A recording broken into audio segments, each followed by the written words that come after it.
So everyone's seen that really clickbaity thumbnail of Scream at Magic Mountain jumping the track, and obviously that doesn't happen. Like, that's super fake, not real.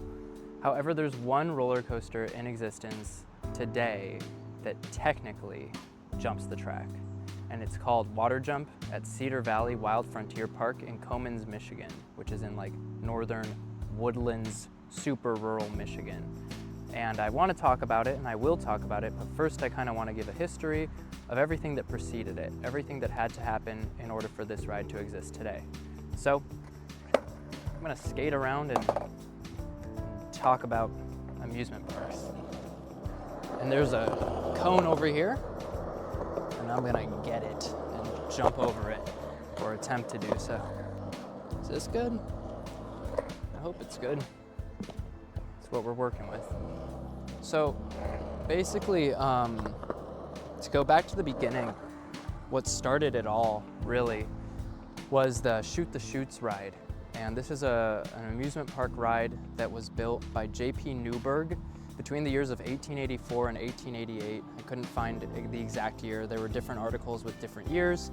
It was built at Watchtower Park in Illinois, which was a park that overlooked the Rock River. The city is called Rock Island, Illinois, for the town. And basically they wanted an attraction to bring more guests in during the summer. So they built this. J.P. Newberg built the first ever Shoot the Chutes ride, which was a big, long, not steep, low grade, if that's the term for it, wooden platform that boats would shoot down and then skim across the lake on, or sorry, not the lake, but the river, Rock River. They'd be going 60 plus miles per hour at the end of it, and the guests would be in their full clothing. They'd skim across the top like a stone, and then when they'd stop skipping, then there would be a skipper on the back of the boat that would then paddle them, or use an oar to paddle the guests back to shore. And the boat would be either hooked up to a cable or manually carried up the hill. And if it was manually carried, that would be crazy. And only one resource I found said that it was manually carried, so I'm assuming it was actually cabled up. Anyways, in 1889, J.P. Newberg patented this creation, and it was a huge hit. But without the next guy in the story, the ride may not have taken off, and we wouldn't be where we are today, very likely. And that next important character is Paul Boyton, or the Fearless Frogman, which was his nickname that he earned because he was a showman who had come to fame because he'd made an inflatable suit that he used to cross the English Channel and also float thousands of miles down the Mississippi River. Whatever happened to show people, right? Whatever happened to him? Anyways, he took this concept, bought into the patent, and in 1894 he opened Paul Boyton's Water Chutes in Chicago, which just immediately was like, it was fire. It was like fire. And that's not a Chicago fire joke. What am I doing here? This. I don't know why I'm doing that. I think I need to go quite a bit faster. I think I can hit that though. Anyways, it opened in 1894, and then just like that, in 1895, there was a Shoot the Chutes ride at Luna Park in Coney Island.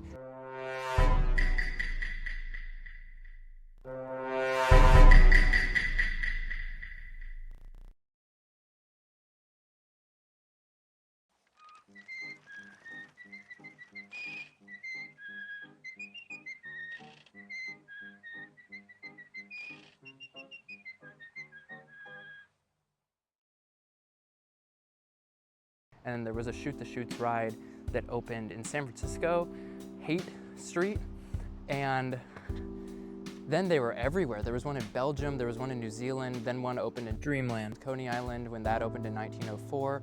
And then, just because I lived in Wisconsin, it's worth calling out that there was one at Bay Beach Amusement Park that emptied into Green Bay. It was a big deal.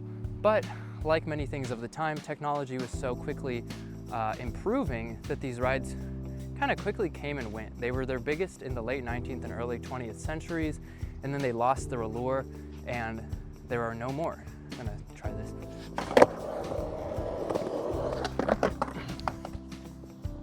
Okay. So there are no more Shoot the Chutes rides as we know it, or as we knew them. There are Shoot the Chutes rides that exist today where everything is much more controlled, right? The boat is in a trough the whole way down. The boat makes a big splash, which is different than the old Shoot the Chutes rides where it would, rather than make a big splash, skim. And again, the main difference is the control of today's rides versus what they used to be. They used to just be like emptying out into like a natural body of water, like a lake, or man-made, but still, big old body of water. Much more room for error. There is, before I go on to a totally different type of ride, there is one type of ride worth shouting out, and it's actually another last of its kind in the world ride. It's the boat chute at Lake Winnipesaukee in Georgia. It is a type of ride called a mill chute that semi-resembles these Shoot the Chutes rides of yore, because it has a wooden drop and a wooden trough that it goes down at a very not steep angle at the end of the ride. However, this ride is more like within the family of rides of old mills, which were also a big thing back in the day, aka Tunnel of Loves. They would be slow moving, dark, very unexciting boat rides that I think the most exciting thing to really do on them was to canoodle with your partner. But these mill chute rides took these old mill rides one step further with a chute at the end of them. So that's the one at Lake Winnipesaukee. It was built in 1927, and it starts like a boring old mill, and then it ends with a chute. I guess I'm just ollieing right now. Let's like work on something. I don't want this cone, I'm realizing.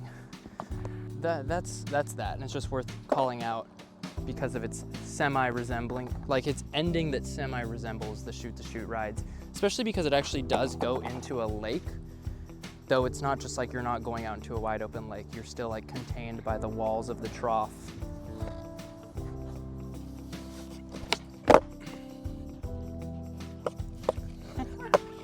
Goodness. Anywho, let's try like a heel flip.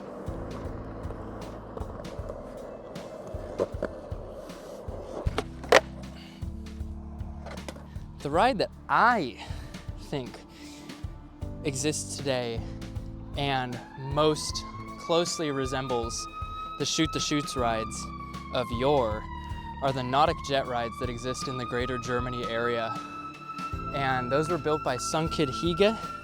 I do not know when the first one was built because it was hard to find info on these because they're not classified as roller coasters, so hardcore coaster enthusiasts don't really keep track of them like on RCDB, the roller coaster database. So the earliest ones I could find were built in 1983. They're both called Wasserbob. One of them is at Freizeitpark Lochmühle, and one of them is at Freizeitpark Schlossbeck, both in Deutschland.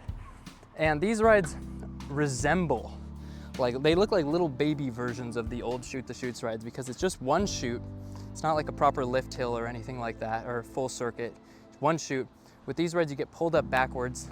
They're self-operated, and then you just go down, jump off the tracks, and plop in a semi-open body of water. They resemble Shoot the Chutes in that the body of water you land in, it's not just like a perfectly contained chute the size of the boat. You can kind of drift around freely in the water. But again, it's different in that you don't skim across the water, you more so land in it and make a little splash. And also, it's not totally free. You're connected by a rope that pulls you back to the station. It's also just a shame we don't have these in America because they're adorable, they look so fun. But in America, we'd go so happy with these. And it's just too bad that where Europeans see like a ride that